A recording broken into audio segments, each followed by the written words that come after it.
Campaigners who won the Supreme Court battle over the legal definition of a woman this week say they've been inundated with death threats and misogynistic abuse since the landmark judgment.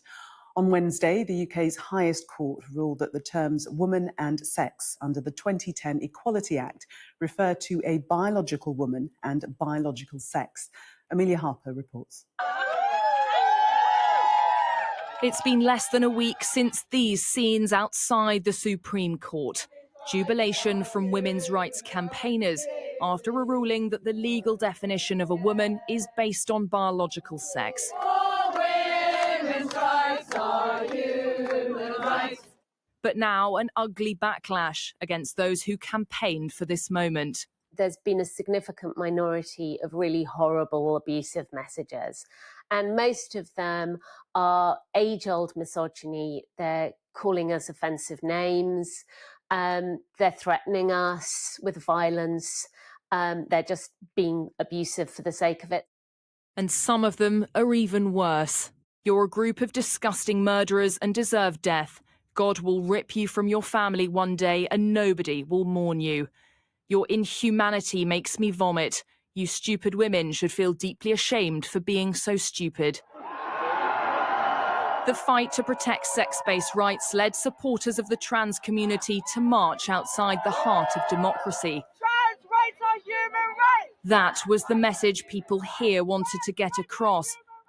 Trans rights are human rights. 7 statues nearby were covered in pro-trans graffiti, including suffragist Millicent Fawcett. The Metropolitan Police is investigating this as criminal damage.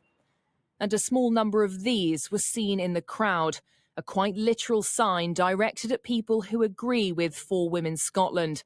The Met says it's investigating signs at the protest, so far none deemed to have broken the law.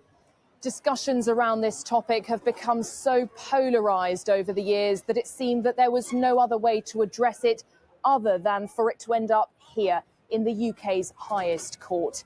And in the days after the events inside this building, it's clear that tensions still remain.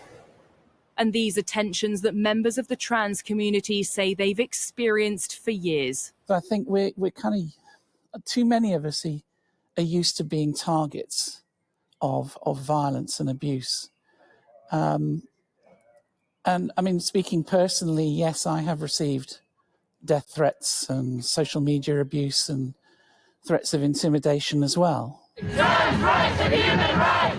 As the dust settles, can the two sides agree on anything? They genuinely believe that people are out to get them, and I wish that wasn't so. I would love to have a proper conversation with them.